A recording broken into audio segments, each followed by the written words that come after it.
party leaders and the organizations, various organizations which are working for Congress Party. First of all, I would like to highlight some of the key issues which are very crucial for the future of Tripura. The first and foremost aspect this issue is unemployment. Let us be very clear that in our country 65% of the population are below 40 years, which means we are a very young nation. So if this young force, youth force is not in the right direction, then it will be a problem for the country. Unfortunately, in the last 10 years of BJP rule, Modi promised 2 crore jobs every year, but nothing much has been delivered. And similarly, in Tripura, there is a rampant amount of unemployment. So if these youth are not getting unemployment, then obviously we are going to face a problem. Now, along with unemployment, the next major issue is violence.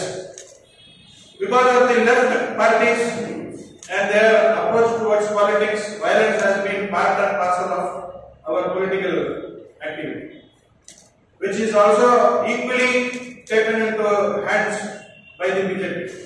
So, on the one side we have unemployed youth, on the other side we have violence being used as an instrument by the political parties. So, unemployed youth obviously will get into violence. Now, once if violence becomes an important aspect of the state daily activity, women, SC and ST minorities are very much affected. So, it all has a connect, and there are cascading effects connecting all these aspects. But I don't think the Chief Minister of the state, the politicians in the state, they are really bothered about all these aspects. When compared to many other states in this country, Tripura is not focusing on economy, and hence the unemployment is going to be very high.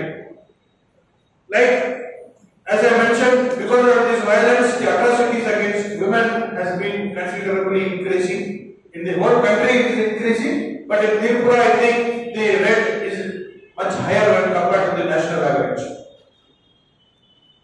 IT has been, information technology has been completely neglected, which is a serious concern. The development of IT sector is clearly a good indicator for the development of the overall state. And here I would also like to mention what Dr. Ambedkar mentioned, that the progress of women in the state is also a great indicator for the progress of the whole state. So these are some of the indicators which Congress Party in the near future will start communicating to the public. So regarding employment, again the vacancies in the government have been lying vacant for many years, and government has not been looking into it. So these are the issues related to unemployment and violence. Now coming to the tribal welfare, Congress has been the party which has brought the 6th schedule under the constitution, under the leadership of Indira Ji. And जो भी हुआ है अभी तक tribals के लिए वो कांग्रेस सरकार से मिला. अभी the indigenous people are very much anxiously waiting for the implementation of the 125th. Secretary in charge ICC আপনাদের সম্মুখে ওনার রাজ্যের যে অবজারভেশনগুলি তুলে ধরেছেন, আমরা প্রদেশ কংগ্রেসের পক্ষ থেকে ওনাকে এই স্বল্প সময়ের মধ্যে রাজ্যের পরিস্থিতি সম্পর্কে অবহিত হয়ে উনি গতকালকে আলোচনায় আমাদেরকে একটা কর্মসূচি হাতে নেওয়ার জন্য আমাদের দলের পক্ষ থেকে যে নির্দেশ আমাদেরকে দিয়েছেন, এখানে উপস্থিত আমাদের সিডব্লিউসি মেম্বার সুদীপ রায় বর্মন, আমাদের মাননীয় বিধায়ক প্রাক্তন সভাপতি প্রদেশ কংগ্রেসের শ্রী গোপাল চন্দ্র রায়, আমাদের প্রাক্তন সভাপতি বিশিষ্ট আইনজীবী পীযূষ কান্তি বিশ্বাস, আমাদের মিডিয়া ডিপার্টমেন্টের ইনচার্জ, আমরা আপনাদের সকলে অবগতির জন্য জানাচ্ছি, আপনাদের মাধ্যমে রাজ্যবাসীকেও জানাতে চাইছি, রাজ্যের এই ভয়াবহ পরিস্থিতি একদিক থেকে চলছে রাজ্য জুড়ে এই বন্যা কবলিত মানুষের তাদের কাজ সামগ্রী, তাদের পুনর্বাসনের ক্ষেত্রে দরবাজি, একটা উদাসীন প্রশাসন, রাজ্য জুড়ে মানুষ আজকে এই বন্যা কবলিত এলাকায় তাদের কর্মসংস্থান হারিয়ে তাদের বাসস্থান, তাদের নিরাপত্তা সব দিক থেকে একটা ত্রাহিত্রাহী অবস্থান। তার মধ্যে চলছে অন্যায়, অবিচার, উৎপীড়ন, নিপীড়ন, মহিলা থেকে শুরু করে রাজ্য জুড়ে সমস্ত অংশের মানুষ, শাসক দল বিজেপি এই ধরনের অন্যায় এবং অত্যাচারের কাছ থেকে পরিত্রাণ পেতে চাইছে। অগণতান্ত্রিকভাবে একটার পর একটা নির্বাচন যারা সম্পন্ন করে গণতান্ত্রিক প্রতিষ্ঠানগুলিকে অনৈতিকভাবে অবৈধ উপায়ে ভোট প্রহসন করে যারা দখল করে নিয়েছে, আরক্ষণ প্রশাসন, রাজ্য নির্বাচন কমিশন শাসক দলের তলবিবাহক হয়ে কাজ করে চলেছে এবং এই রাজ্যের মানুষ বিচার পায় না। এই রাজ্যের মানুষ আরক্ষণ প্রশাসনের যে নিরপেক্ষ ভূমিকা, এই ভূমিকা এই রাজ্যে এটা দেখা যায় না। বিভিন্ন বিরোধী দলের, বিশেষ করে জাতীয় কংগ্রেস দলের নেতা কর্মীদের মিথ্যা মামলায় জড়িয়ে তাদেরকে যেভাবে হেনস্থা করা হচ্ছে, পুলিশের কাছে বারবার আমাদের দলের তরফ থেকে আমরা আলোচনা করে ডেপুটেশন দিয়ে আমরা নানাভাবে তাদেরকে নিরপেক্ষ ভূমিকা পালন করার জন্য অনুরোধ জানানো সত্ত্বেও সেটা উপেক্ষা হয়েছে। যেখানে নির্যাতিত হয়ে মামলা দিতে গেলে মামলা গ্রহণ করে না, আর মামলা গ্রহণ করলেও সেক্ষেত্রে কোনো ধরনের পদক্ষেপ নেওয়া হয় না।